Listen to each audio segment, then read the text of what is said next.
rastin e Timeti ka qenë mos pasja mundësi ta përcjellja në mënyrën e duhur. Fjalët e fundit që më ka thënë ka qenë ma pos të voglën.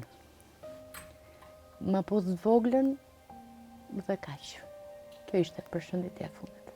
Elira, ne në emisionin zgjohë gjithmonë sillim histori të ndryshme, të cilat sadopak publiku mundet me gjetë veten. Po ndalemi pak edhe tek një pjesë goxhadhëmshme, e di që nuk është e lehtë të flasësh edhe për humbjen e babait, sepse ka një dikush as fort i përjeton këto dhimbje saqë njerëzit shpesh herë ndalen, nuk e gjejnë forcën për me i tejkalu edhe për me vazhdu përpara. Po ju si e keni përjetuar këtë?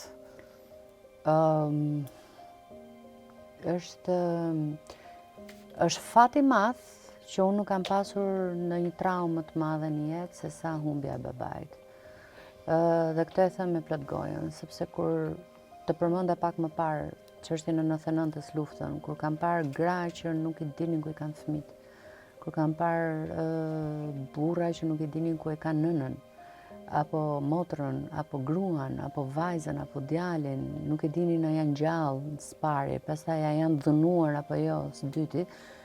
Prap edhe humbja e Timeti, për mua, absolutisht ka qenë traumë shumë e madhe, por kur e bëj krahasimin më duket diçka që, okay, ishte erdhi me radhë, nuk erdhi ai nuk pa keq të fëmijët e vet. Imat ka ndruar jetë prej Covidit dhe trauma ishte eksaktësisht kjo, sepse unë fola me të në 11:30, 12 të mbrëmjes, natës, dhe në 4 mëngjesit vjen një telefonat nga spitali dhe thotë ngushëllime, baba juaj ndroi jetë. Unë kam qenë ekstremisht shumë e lidhur me Timat, domethënë jo vetëm ashtu tipike klasike vajza me babin, por energjia që ne kishim, unë ndjeja, domethënë kur ai ishte pa qef ose kishte ndonjë telash shëndetësor, edhe pse jetoja në Kosovë, dija dhe merja mamin e thosha, si është babi? Ma vëndon mirë, pse thirre, pse more? Ore, si është babi, se unë e di që s'është mirë, ndjeja. Dhe ajo ka qenë realisht traumë, sepse unë e përcolla me duart e mia në spital, e lash, e dorëzova ndorë të mjekëve dhe nuk e mora më. Dhe pjesa më e madhe e dhimbjes nuk ka qenë te vdekja si proces, sepse kur prindrit e bëjnë një mosh, prindri nuk është asnjëherë plak, po kur prindrit e bëjnë një mosh, ti fillon edhe e sheh atë ndryshimin e moshës, fillon dhe e përgatit veten, sidomos kur je rritur, si unë, se kur je fëmijë është ndryshe, e përgatit veten që do vi një ditë dhe s'do jetë më. Ajo që mua më ka shkatruar në rastin e Timeti ka qenë mos pasja mundësi ta përcjellja në mënyrën e duhur. Sepse ishte e pamundur ta përcjellja një pacient që ndroi jetë për shkak të Covidit, ta përcjellja ashtu siç ne i kemi zakonet tona, siç i kemi rendet tona, dhe mua ajo më ka dhimbtur shumë, më ka dhimbtur një vit rresht, derisa mbas një viti pastaj kur e bëm ceremoninë përkujtimore, të paktën aty plotësova vetveten.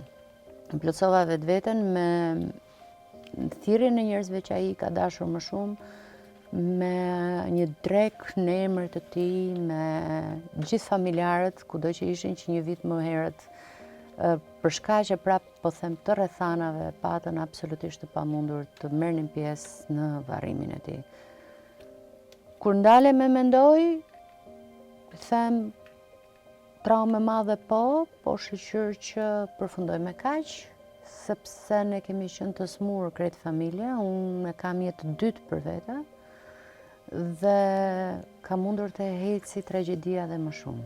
Domethënë të humbja mamën, të humbja motrat, fëmijët e mi mos më kishin sot, kështu që ka qenë shumë një goditje nga gjitha anët, një herësh, domethënë nuk ishte thjesht humbja e personit më dashur timit, por ishte një goditje nga të gjitha anët, ndarja me fëmijët, unë rrija në Tiranë me mamën, lajmi me vajzat, ishë ndarë prej nesh që jetonin vetëm, unë kisha vajzën 4 vjeç atëherë. të voglën, dhe ajo merrte çdo ditë me video call, ma bënte mami më ka marrë malli, mami po du me ardhë me nejt me ty, po du me flet me ty. Unë isha në dhimbjen time të humbjes babait, në ndërkohë isha dhe smur, dhe njeriu kur është i smur nuk është që ka reagimet më të mira në jetë. Edhe vetëm rria, domethënë, ose mbyllja telefonin, ose plasja e qaja, i kja ndroja vëndin, ambientin, gjindesha disi. Kur jemi tek humbjet, shpesh herë kemi edhe pengje, pse nuk i thash kështu, sepse nga një herë i marrim shumë të mirëqen njerëzit afër neve kur i kemi, po kur ata ndohen nga jeta, shpesh thojmë, pse nuk i thash kështu, pse nuk e përqafova, ose diçka tillë. Atë ka mbetë ty ndonjë peng që me i thonë diçka? Jo, nuk e kam këto pengje, sepse thash kam qenë ekstremisht shumë e lidhur me të, dhe çdo gjë që kam dashur, apo që ai e ka dashur, e kemi bërë. Ai e ka dashur detin shumë. Detin dhe Elbasanin. Këto dy vende i donte shumë. Edhe sa herë që ishte mundësia në çoja në plazh, dhe sa herë ishte mundësia i shkonte edhe në Elbasan, se me origjinë nga Elbasani vetë, edhe përjetonte, donte vendin e vet shumë. Me sa unë kam dije, nuk i kam munguar asnjë gjë nga ato gjëra që ai ka dashur, sepse ne jemi vajza në shtëpi dhe jemi shumë të dedikuara ndaj familjes. Se mundohemi që çdo nevojë të familjes, jo lasdrime, por nevojat e familjes ti plotësojmë. Por te babi unë edhe lasdroja shumë. E lasdroja shumë, për shembull e merja, dilim bashkë, e çoja në plazh, plazhin e donte shumë, e përjetonte, perëndimin e diellit e përjetonte shumë. Cila është fjala që mban më shumë ti mend prej tij, ndonjë këshill që gjithmonë e ke parasysh? Ndoshta tash në momentet tua më të vështira që shkollën.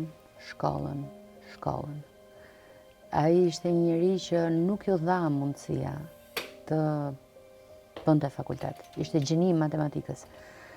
Por nuk e pati mundësinë të bënte fakultet, edhe e kishte parimin e vetë të jetës shkollën. Nëse unë kam regjistruar doktoraturën dhe përfundoj, e kam si një pjesë të kryerjes amanetit të tij, shkollën. Duhet përfunduar procesi komplet. Ai ka qenë jashtëzakonisht shumë krenar kur unë fitova drejtën e studimit për inxhinieri elektronik, dhe më thriste Edi babit, se ne vetëm vajza në shtëpi, e unë isha djali i shtëpisë, Edi babit. Atëherë kam pa mas shumë të krenar në jetë, domethënë kur unë fitova drejtën e studimeve. Kam pas shumë sfida edhe gjatë fakultetit, fakultet shumë i rëndë, inxhinieri elektronik, 10 matematika, 7 fizika brenda, një tmerr i vërtet. Edhe kur ja bëja ndonjëherë, u çmenda, dua ta lë. Shkollën bush, veç kaq. Fjalët e fundit që më ka thënë ka qenë ma pudh të voglën. Ma pudh të voglën dhe kaq. Kjo ishte përshëndetja e fundit.